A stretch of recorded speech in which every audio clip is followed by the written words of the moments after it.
Un cadáver que habla.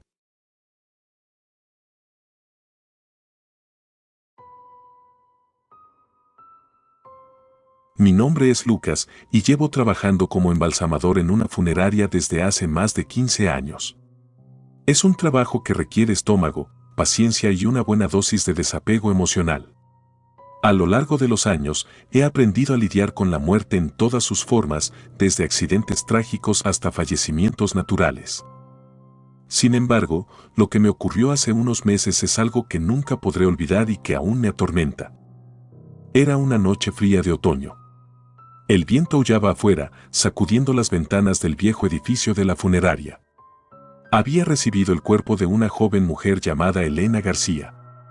La habían encontrado muerta en su apartamento y la causa de su fallecimiento aún no estaba clara. Mientras preparaba mi equipo, no podía dejar de pensar en lo injusto que era que alguien tan joven y llena de vida terminara así. Comencé el proceso de embalsamamiento como de costumbre. Lavé el cuerpo y preparé los instrumentos. La rutina era casi mecánica para mí, un consuelo en su repetitividad. Sin embargo, algo en la expresión de Elena me inquietaba. Sus ojos cerrados parecían contener una súplica, y su rostro mostraba una tensión que no había visto antes en un cadáver. A medida que avanzaba con el procedimiento, sentí una extraña opresión en el pecho, como si algo en la habitación estuviera observándome. Me sacudí la sensación, atribuyéndola al cansancio y al frío. Pero cuando comencé a drenar la sangre de su cuerpo, escuché un susurro. Al principio, pensé que el viento se había colado en el edificio, pero entonces el susurro se hizo más claro y discernible. «Lucas». Me detuve en seco, mi corazón latiendo con fuerza.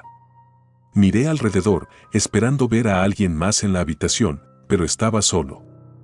Intenté concentrarme en mi trabajo, diciéndome que había sido mi imaginación. Pero entonces, la voz volvió, más insistente. «Lucas, ayúdame». Solté los instrumentos y retrocedí, el miedo helándome la sangre. La voz provenía de Elena, de su cuerpo inerte sobre la mesa. Era imposible, y sin embargo, lo estaba escuchando claramente. «Lucas, no me dejes, ayúdame». Recogí el valor suficiente para acercarme de nuevo. Sus labios no se movían, pero la voz seguía resonando en mi mente, una súplica desesperada. Tomé una respiración profunda y decidí responder. «¿Qué necesitas? ¿Cómo puedo ayudarte?» Mi voz sonaba débil y temblorosa. Entonces, la voz habló nuevamente, y esta vez, sus palabras me llenaron de un terror indescriptible. «Lucas, fui asesinada. Debes encontrar a mi asesino. Su nombre es Daniel Martínez». Sentí un escalofrío recorrer mi espina dorsal. La habitación parecía cerrarse a mi alrededor y el aire se volvió espeso y pesado.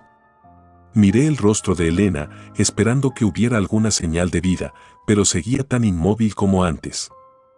Quería creer que todo había sido un producto de mi imaginación, una alucinación causada por el estrés y el cansancio. Pero la voz había sido tan clara, tan real. Y el nombre, Daniel Martínez, se había grabado en mi mente con una intensidad perturbadora. Terminé el trabajo de embalsamamiento con manos temblorosas, intentando no pensar en lo que había escuchado. Pero la voz de Elena seguía resonando en mi mente y su súplica era imposible de ignorar. Después de finalizar el procedimiento, me dirigí a mi pequeño despacho en la parte trasera de la funeraria. Encendí una lámpara y me senté, intentando ordenar mis pensamientos. Sabía que debía hacer algo. Si lo que había escuchado era real, entonces Elena había sido asesinada y su asesino seguía libre. Pero, ¿cómo podría yo, un simple embalsamador, hacer algo al respecto? Decidí comenzar con una búsqueda simple en Internet. Escribí el nombre Daniel Martínez y comencé a revisar los resultados. No había nada que se destacara, nada que conectara a un Daniel Martínez con Elena García. Pasaron varias horas y el cansancio comenzó a ganar la batalla. Apagué la lámpara y me dirigí a casa, con la esperanza de que una noche de sueño me ayudara a aclarar la mente. Pero esa noche, los sueños fueron una extensión de mi pesadilla. Soñé con Elena, su rostro pálido y sus ojos llenos de desesperación. La voz seguía llamándome, suplicándome que la ayudara. Desperté con un sobresalto, bañado en sudor frío. No podía ignorar lo que había escuchado. Debía hacer algo, aunque solo fuera para calmar mi propia conciencia. Decidí ir a la policía. Tal vez, si les contaba lo que había sucedido, podrían investigar el caso. Llegué a la comisaría a primera hora de la mañana. Me sentí ridículo mientras explicaba mi historia, esperando que los oficiales se rieran de mí o me echaran por loco. Pero para mi sorpresa, me escucharon con seriedad. Elena García fue encontrada en circunstancias sospechosas, dijo uno de los detectives. Estamos investigando su muerte y cualquier información es útil. Cuando mencioné el nombre Daniel Martínez, vi un destello de reconocimiento en sus ojos. ¿Conoce a este hombre?, pregunté, mi voz apenas un susurro. Es un sospechoso en varios casos, admitió el detective.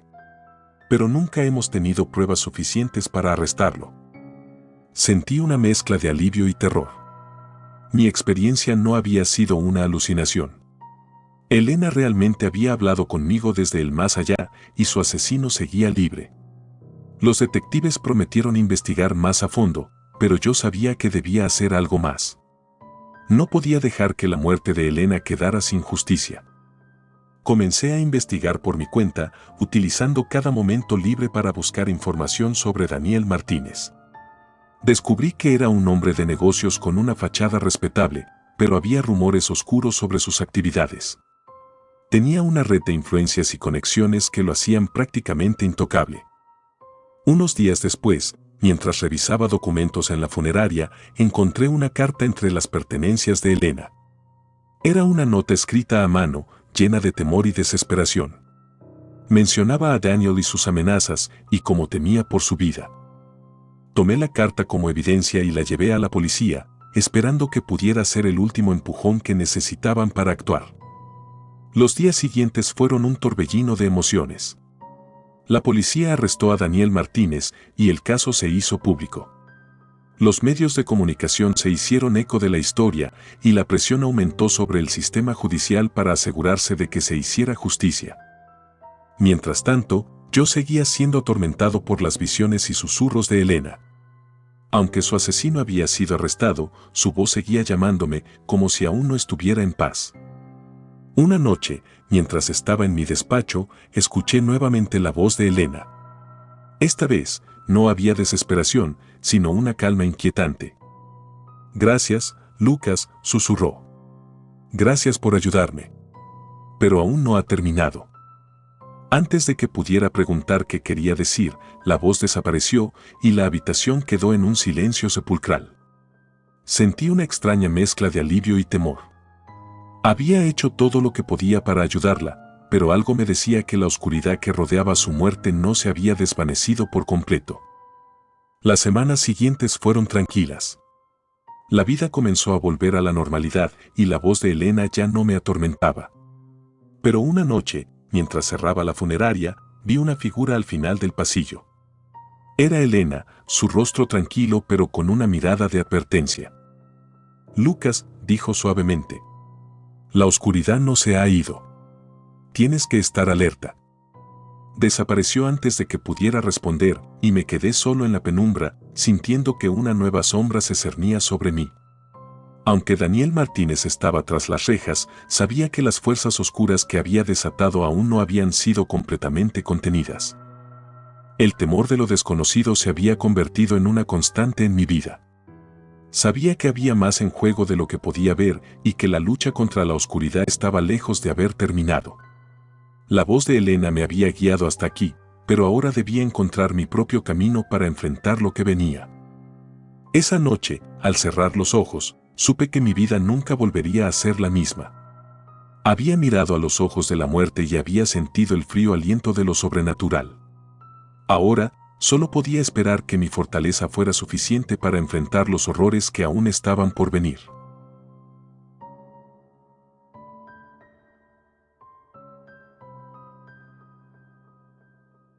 La triste historia de una madre.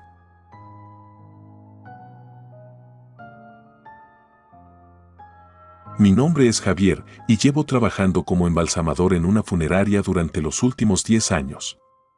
El trabajo no es fácil y hay días que se sienten interminables, especialmente cuando los casos son particularmente trágicos. A lo largo de los años, me he enfrentado a muchos cuerpos, cada uno con su propia historia, su propia tragedia. Pero nada me había preparado para lo que sucedió hace unos meses, una experiencia que aún me atormenta cada noche. Era una tarde gris y lluviosa, el tipo de día que parece drenar la energía de todo y de todos. Había recibido el cuerpo de una joven mujer llamada Laura. Tenía solo 28 años y estaba embarazada de 7 meses cuando sufrió un accidente automovilístico. Tanto ella como su bebé murieron en el impacto. La noticia fue devastadora, incluso para alguien como yo, acostumbrado a la muerte. Entré en la sala de embalsamamiento, donde el cuerpo de Laura yacía sobre la fría mesa de metal. Había una tristeza palpable en el aire, una sensación de pérdida tan profunda que parecía casi tangible. Comencé a preparar mi equipo, tratando de mantener la mente enfocada en la tarea en lugar de dejarme llevar por la tristeza. La luz fluorescente de la sala arrojaba una pálida claridad sobre el cuerpo de Laura. Sus ojos estaban cerrados y su rostro mostraba una paz inquietante. Era como si, a pesar del trágico final, hubiera encontrado algún tipo de consuelo. Empecé el proceso de embalsamamiento, limpiando su piel con delicadeza y preparando los productos químicos necesarios para preservar su cuerpo. Mientras trabajaba, no podía dejar de pensar en su bebé, una vida que nunca llegó a ver la luz del día. Era un pensamiento perturbador y traté de apartarlo de mi mente, concentrándome en la rutina. Pero entonces, mientras comenzaba a drenar la sangre del cuerpo de Laura, escuché un sonido que me heló la sangre. Era un sollozo suave, casi imperceptible al principio. Me detuve, pensando que era el viento o quizás mi imaginación jugando trucos en mi mente cansada. Pero el sollozo se hizo más fuerte, más claro. Venía de la mesa, del cuerpo de Laura. Miré a mi alrededor, asegurándome de que estaba solo en la sala. El sollozo continuaba, un lamento desgarrador que parecía llenar la habitación. Me acerqué a Laura, con el corazón latiendo con fuerza en mi pecho. Sus labios estaban cerrados, pero los sollozos continuaban. Laura, como murmuré, mi voz apenas un susurro. No esperaba respuesta, pero sentí la necesidad de hablar, de romper el silencio opresivo. Entonces, los sollozos se transformaron en palabras. Mi bebé, mi bebé. La voz era suave, pero cargada de un dolor indescriptible. Provenía de Laura, aunque sus labios seguían sin moverse. Retrocedí, el miedo apoderándose de mí. Esto no podía estar pasando. Los muertos no hablan, no lloran por sus pérdidas. Pero la voz continuaba, cada vez más angustiada. Mi bebé, no lo dejes solo. Sentí un nudo en el estómago, una mezcla de horror y compasión. Sabía que debía hacer algo, pero ¿qué podía hacer? Era un embalsamador, no un médium ni un exorcista. Me acerqué de nuevo, tratando de mantener la calma. Laura, dije, mi voz temblando. No sé cómo ayudarte. Pero si hay algo que pueda hacer, dime. La voz se desvaneció por un momento, dejando un silencio pesado. Entonces, una vez más, las palabras llenaron la sala. Encuentra a mi bebé, no lo dejes solo. No entendía lo que quería decir. Su bebé había muerto con ella, eso lo sabía. Pero había algo en su súplica, una urgencia que no podía ignorar. Decidí terminar el proceso de embalsamamiento lo más rápido posible, con la esperanza de que completar mi trabajo pudiera de alguna manera traer paz a Laura. A medida que avanzaba, los sollozos disminuyeron, pero la sensación de ser observado persistía. Sentí una presencia en la sala, una sombra invisible que no me dejaba en paz. Finalmente, terminé el embalsamamiento y cubrí el cuerpo de Laura con una sábana. Me retiré a mi pequeño despacho, tratando de calmar mis nervios. No podía quitarme de la cabeza las palabras de Laura. Había algo más en su historia, algo que no entendía. Decidí investigar más a fondo, revisando los archivos y hablando con la familia. Descubrí que Laura había tenido una relación difícil con el padre de su bebé, un hombre llamado Carlos, que había desaparecido después del accidente. Esa noche, volví a casa con una sensación de inquietud. Los sollozos de Laura aún resonaban en mi mente y sabía que no podría descansar hasta descubrir la verdad. Decidí buscar a Carlos con la esperanza de encontrar alguna respuesta. Pasaron varios días antes de que pudiera localizarlo. Carlos vivía en un pequeño apartamento en las afueras de la ciudad. Cuando finalmente lo encontré, me recibió con una mezcla de sorpresa y hostilidad. Le conté lo que había sucedido en la sala de embalsamamiento, esperando que no me tomara por loco. Carlos se quedó en silencio por un momento, luego sus ojos se llenaron de lágrimas. Laura, ella siempre quiso que nuestro bebé tuviera un lugar donde descansar en paz, dijo con voz temblorosa. Pero nunca tuve la oportunidad de darle un entierro adecuado. De repente, entendí. El cuerpo del bebé nunca había sido enterrado, y Laura no podía descansar sabiendo que su hijo no tenía un lugar de descanso final. Prometí a Carlos que le ayudaría a darle a su bebé el entierro que merecía. Nos dirigimos al hospital donde había sido llevada Laura después del accidente. Con la ayuda de los registros y un poco de persuasión, encontramos el cuerpo del bebé en la morgue. Carlos y yo llevamos al pequeño a un cementerio cercano, donde le dimos un entierro digno. Sentí una paz extraña mientras lo hacíamos, como si finalmente estuviera haciendo algo correcto. Esa noche, cuando volví a la funeraria, la voz de Laura volvió a mí. Pero esta vez, no era un sollozo, sino un susurro de gratitud. Gracias, Javier. Ahora puedo descansar. Las palabras me llenaron de una calidez que nunca había sentido antes.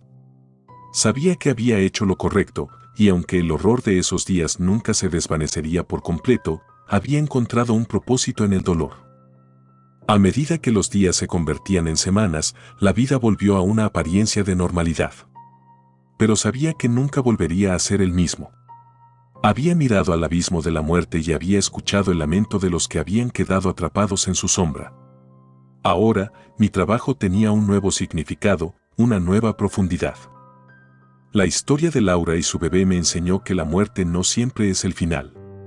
A veces, es solo el comienzo de un viaje más profundo, más oscuro. Y aunque nunca sabré exactamente cómo sucedió lo que experimenté, sé que hay cosas en este mundo que van más allá de nuestra comprensión. Sigo trabajando en la funeraria, embalsamando cuerpos y ayudando a las familias a encontrar un cierre. Pero cada vez que entro en la sala de embalsamamiento, recuerdo la voz de Laura y me aseguro de tratar cada cuerpo con el respeto y la compasión que merece. Porque sé que, aunque los muertos no hablen, sus historias nunca mueren realmente. Y es nuestro deber honrar esas historias, sin importar lo dolorosas o inquietantes que puedan ser. Y así, cada noche, cuando cierro la funeraria y apago las luces, siento una presencia a mi lado, una sombra que me acompaña. No es una sombra de miedo, sino de compañía, una señal de que las almas de los que han pasado por mis manos están en paz. Y eso, al final del día, es lo único que realmente importa.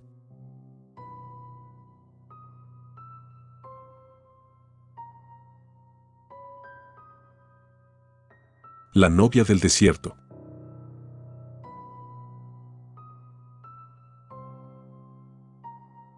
He sido embalsamador durante más de 20 años en una pequeña ciudad del desierto.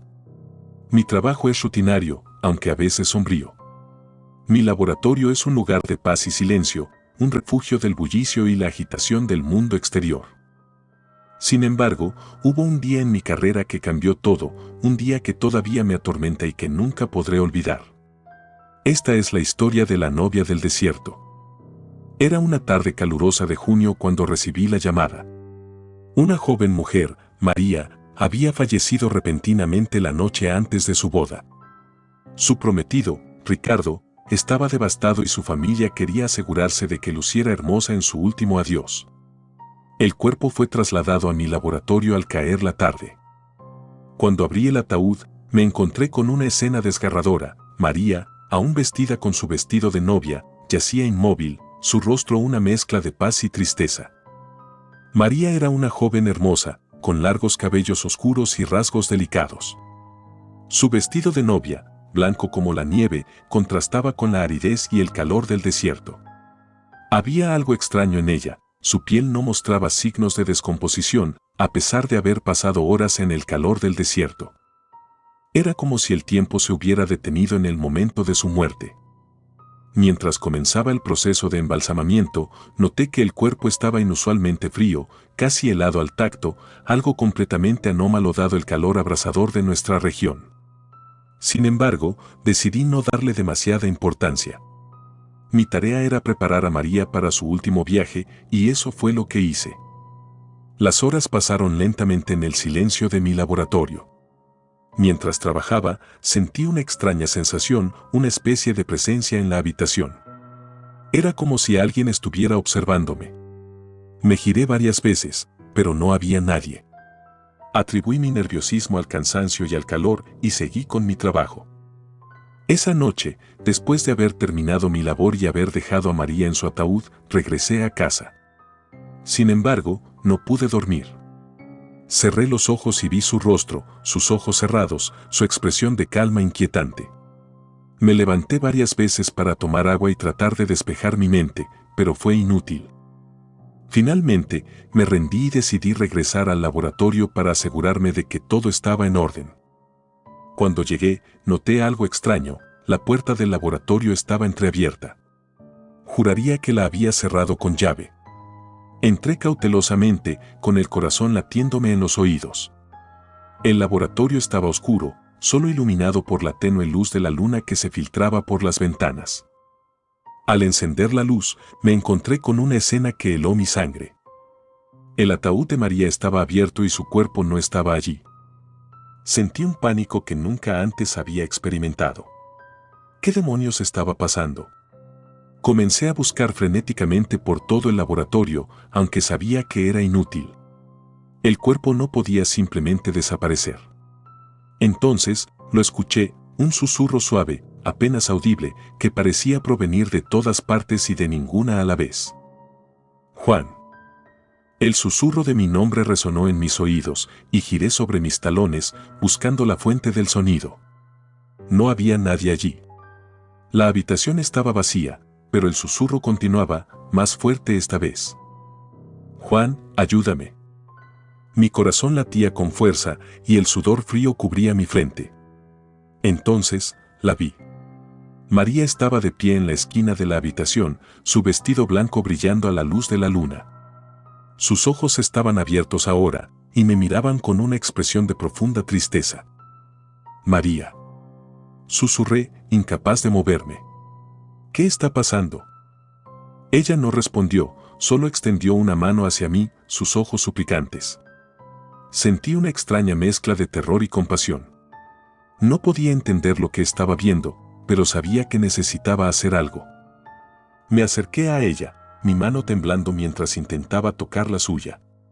Justo cuando nuestros dedos estaban a punto de encontrarse, ella desapareció. Caí de rodillas, mi mente luchando por comprender lo que había sucedido. ¿Había sido una alucinación? ¿Estaba perdiendo la cordura? La puerta del laboratorio se abrió de golpe y un viento frío barrió la habitación. Me levanté lentamente, sintiendo una presencia oscura y poderosa a mi alrededor. Comencé a caminar hacia la puerta, con la esperanza de encontrar respuestas, cuando escuché su voz una vez más, clara y desesperada. Juan, no me dejes. Giré rápidamente, y allí estaba ella de nuevo, más cercana esta vez, con lágrimas corriendo por sus mejillas. Mi corazón se rompió al verla así. ¿Qué te ha pasado, María? ¿Cómo puedo ayudarte? Sus ojos se llenaron de un dolor indescriptible. Ricardo, él hizo esto. Un pacto oscuro. Quería que estuviéramos juntos para siempre. Ahora estoy atrapada. Las palabras de María me golpearon como una tonelada de ladrillos. Un pacto oscuro. Ricardo había hecho algo terrible para asegurar su amor eterno. Sentí una mezcla de ira y desesperación al darme cuenta de la magnitud de su acto.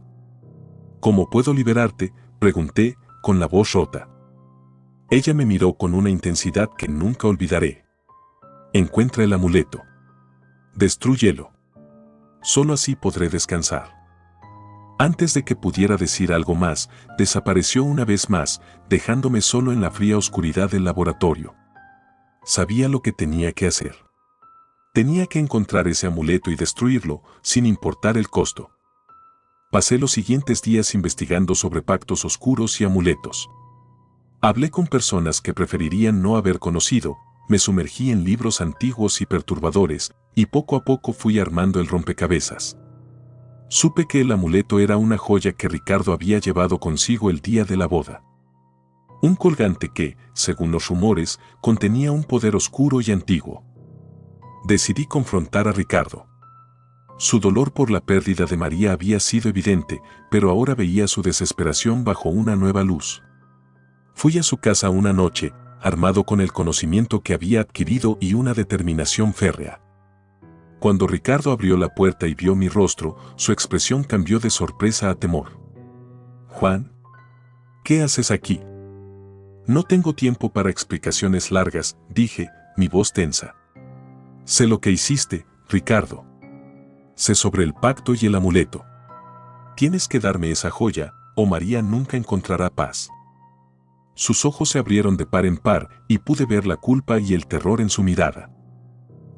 Yo solo quería que estuviéramos juntos para siempre», susurró, con lágrimas en los ojos. «Lo que has hecho ha condenado su alma. Tienes que darme el amuleto ahora». Ricardo asintió lentamente y desapareció dentro de su casa. Regresó unos momentos después con un pequeño colgante en la mano. La joya brillaba con una luz oscura y siniestra, y sentí una oleada de energía negativa al acercarme. «Destruir esto no será fácil», dijo, su voz apenas un susurro. «Pero si es lo que se necesita para liberar a María, lo haré».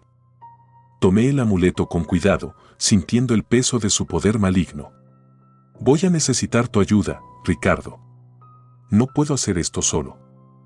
Juntos, seguimos las instrucciones que había encontrado en mis investigaciones. Realizamos un ritual antiguo y peligroso, llamando a fuerzas que apenas comprendíamos. La joya luchaba contra nosotros, resistiendo nuestros esfuerzos, pero no nos dimos por vencidos. Finalmente, con un grito final de desesperación, el amuleto se rompió en 1000 pedazos, liberando una oleada de energía oscura que nos arrojó al suelo. Cuando me recuperé y abrí los ojos, supe que lo habíamos logrado. Sentí una paz inexplicable en el aire, como si una carga pesada hubiera sido levantada.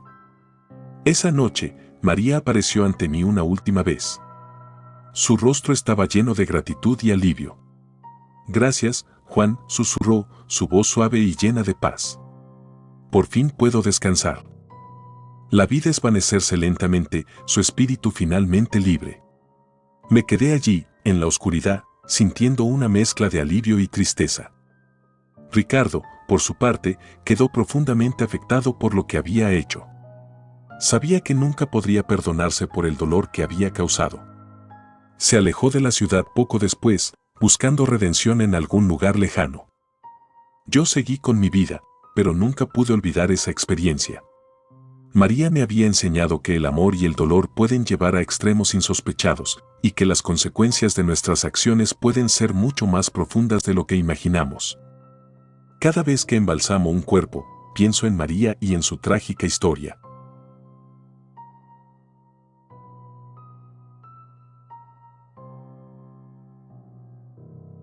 Un niño en la morgue.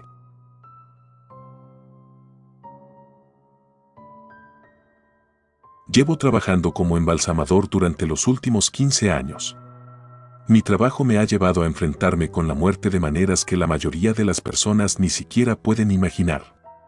Aunque estoy acostumbrado a la presencia de cuerpos inertes, cada uno con su propia historia trágica, hubo un caso que me dejó marcado para siempre. Era una noche fría y lluviosa cuando recibí el cuerpo de un niño de 8 años llamado Daniel. Había muerto en un trágico accidente automovilístico, y sus padres, destrozados por el dolor, habían decidido embalsamar su cuerpo para el funeral. No era la primera vez que me encargaba de embalsamar el cuerpo de un niño, pero algo sobre este caso me hacía sentir una inquietud inexplicable. La sala de embalsamamiento estaba iluminada por luces fluorescentes que arrojaban un brillo pálido y antinatural sobre todo. El cuerpo de Daniel yacía sobre la fría mesa de metal, su rostro mostrando una calma inquietante. Comencé a preparar mi equipo, tratando de mantener mi mente enfocada en la tarea en lugar de dejarme llevar por la tristeza que emanaba de su pequeña figura. A medida que avanzaba con el procedimiento, no podía dejar de pensar en la injusticia de su muerte. Un niño tan joven, con toda una vida por delante, arrebatado tan pronto. Era una tragedia que resonaba profundamente en mí. Me sumí en mi trabajo, tratando de desconectar mis emociones y centrarme en el proceso técnico. Justo cuando estaba a punto de comenzar la incisión para drenar la sangre, un frío inusual recorrió la sala. Era como si una corriente helada hubiera pasado por el lugar, aunque no había ninguna ventana abierta. Me detuve por un momento, mirando a mi alrededor, pero no vi nada fuera de lo común. Me encogí de hombros y continué. Entonces, lo escuché. Un sonido suave y apenas audible, pero definitivamente presente. Era una risa. Al principio pensé que estaba imaginando cosas, que era el eco de mi mente jugando trucos en mi agotamiento. Pero la risa se hizo más fuerte, más clara, resonando en la sala con una alegría perturbadora que no tenía lugar allí. Miré el cuerpo de Daniel, esperando encontrar alguna explicación lógica. Sus labios estaban cerrados, sus ojos sin vida. Pero la risa continuaba, proveniente de alguna parte cercana. Sentí un nudo en el estómago, una mezcla de miedo y desconcierto. Tragué saliva y me acerqué más al cuerpo. De repente, el pequeño brazo de Daniel se movió. No fue un espasmo nervioso, como los que a veces ocurren después de la muerte, sino un movimiento deliberado. Su mano se levantó ligeramente y luego cayó de nuevo sobre la mesa. Di un paso atrás, el corazón latiendo con fuerza en mi pecho. La risa se intensificó, llenando la sala con un sonido que parecía venir de todas partes y de ninguna en particular. El cuerpo de Daniel comenzó a moverse, sus piernas y brazos sacudiéndose como si estuviera vivo. Pero lo más aterrador fue cuando sus ojos se abrieron de golpe, revelando unas cuencas vacías y oscuras. «¿Quién está ahí?», logré murmurar, aunque sabía que no tendría respuesta. La risa se convirtió en un chillido agudo, un sonido que perforó mis oídos y me hizo retroceder aún más. El cuerpo de Daniel se levantó lentamente de la mesa, como si una fuerza invisible lo estuviera levantando. Intenté moverme, correr, hacer algo, pero estaba paralizado por el miedo. Mis piernas se negaban a responder y mi mente estaba atrapada en un estado de pánico puro. Entonces, Daniel habló, su voz distorsionada y antinatural. «¿Quieres jugar conmigo, Javier?», dijo, su tono inocente contrastando horriblemente con la situación. Sentí que el pánico se convertía en un terror abrumador. Intenté gritar, pero ningún sonido salió de mi boca. El cuerpo de Daniel comenzó a acercarse a mí, sus movimientos torpes pero decididos. Sentía que mi corazón iba a estallar en cualquier momento. Entonces, de la nada, la puerta de la sala de embalsamamiento se abrió de golpe y una corriente de aire frío inundó la habitación. Daniel se detuvo, su cuerpo temblando antes de desplomarse nuevamente sobre la mesa. El silencio que siguió fue ensordecedor. Finalmente, mis piernas respondieron y corrí fuera de la sala, sin mirar atrás. Me refugié en mi despacho, cerrando la puerta con llave y tratando de recuperar el aliento. Mi mente estaba en caos, intentando procesar lo que acababa de suceder. Sabía que no podía quedarme allí. Tomé mi chaqueta y salí de la funeraria, sin importarme la lluvia torrencial que caía afuera. Necesitaba alejarme, encontrar un lugar donde pudiera pensar con claridad. Me dirigí a un bar cercano, buscando refugio en la familiaridad de un lugar lleno de vida. Me senté en la barra y pedí una copa de whisky, esperando que el alcohol calmara mis nervios. Mis manos temblaban mientras bebía, tratando de entender lo que había visto. ¿Había sido real? ¿O simplemente un producto de mi mente cansada? El barman, un hombre mayor con una expresión amable, notó mi estado y se acercó. «¿Estás bien, amigo?», preguntó con preocupación. Asentí, aunque sabía que mi aspecto decía lo contrario. «Solo, un mal día en el trabajo», respondí, mi voz aún temblorosa. Pasé horas en el bar, intentando ahogar mis miedos en alcohol. Finalmente, cuando la noche comenzó a desvanecerse en la madrugada, decidí que era hora de volver a casa. Caminé bajo la lluvia, sintiendo que cada gota era un recordatorio de lo que había dejado atrás. Durante los días siguientes, intenté evitar la sala de embalsamamiento tanto como pude. Delegué el trabajo a mis compañeros, inventando excusas sobre estar enfermo o tener otros asuntos que atender. Pero la imagen de Daniel y su risa infernal seguía persiguiéndome. No podía escapar de la sensación de que algo estaba terriblemente mal. Decidí investigar más sobre la historia de Daniel y su familia. Descubrí que su madre había sido acusada de practicar rituales oscuros, aunque nunca se probaron las acusaciones. Era una mujer solitaria y reservada, que había sido objeto de rumores y susurros en la comunidad. Todo esto solo aumentó mi inquietud. Comencé a tener pesadillas recurrentes en las que Daniel aparecía para burlarse de mí, su risa resonando en mis sueños como un eco sin fin. Mi salud mental comenzó a deteriorarse, y pronto me di cuenta de que no podía seguir así. Decidí hablar con un sacerdote local, esperando que pudiera ofrecerme algún tipo de consuelo o explicación. Le conté todo lo que había sucedido, desde la llegada del cuerpo de Daniel hasta los eventos en la sala de embalsamamiento. El sacerdote escuchó atentamente, su rostro grave. Javier, dijo finalmente, lo que has experimentado es algo que va más allá de nuestra comprensión. A veces, los espíritus inquietos encuentran formas de manifestarse en nuestro mundo. Pero no puedes dejar que esto te consuma. Le pidió a Dios que me diera fuerza y paz, y me aconsejó que intentara encontrar un cierre. Decidí seguir su consejo y volví a la funeraria, decidido a enfrentar mis miedos. Entré en la sala de embalsamamiento, sintiendo una mezcla de terror y determinación. Me acerqué a la mesa donde había yacido el cuerpo de Daniel y cerré los ojos, recordando sus palabras. ¿Quieres jugar conmigo, Javier? La risa resonaba en mi mente, pero esta vez, en lugar de asustarme, me llenó de una extraña resolución. Daniel, dije en voz alta, no sé qué te retiene aquí, pero espero que encuentres paz. No dejaré que tu memoria se convierta en un tormento. Con esas palabras, sentí una calma inesperada. No era el final de mis miedos, pero era un paso hacia adelante. Sabía que nunca olvidaría lo que había sucedido, pero estaba decidido a no dejar que definiera mi vida. La experiencia me cambió para siempre. Acepté que hay cosas en este mundo que no podemos entender completamente y que a veces la muerte no es el final. Continué con mi trabajo, pero con una nueva perspectiva, una nueva apreciación por las historias no contadas de aquellos que pasan por mis manos.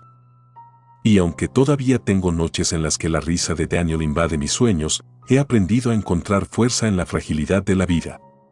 Porque, al final, somos todos jugadores en un juego más grande y es nuestro deber honrar a aquellos que ya no pueden contar sus propias historias.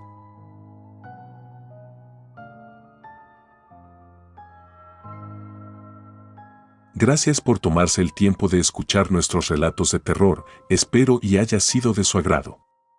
Si te gustan los relatos de terror, apóyanos a darle like y compartiendo, o haciendo un comentario, ya que eso nos ayudaría a la mejora continua. Si aún no estás suscrito o suscrita, los invito a que lo hagan para que no se pierdan de los mejores relatos de terror de Lamentos de la Noche. Gracias por el apoyo y buena vibra.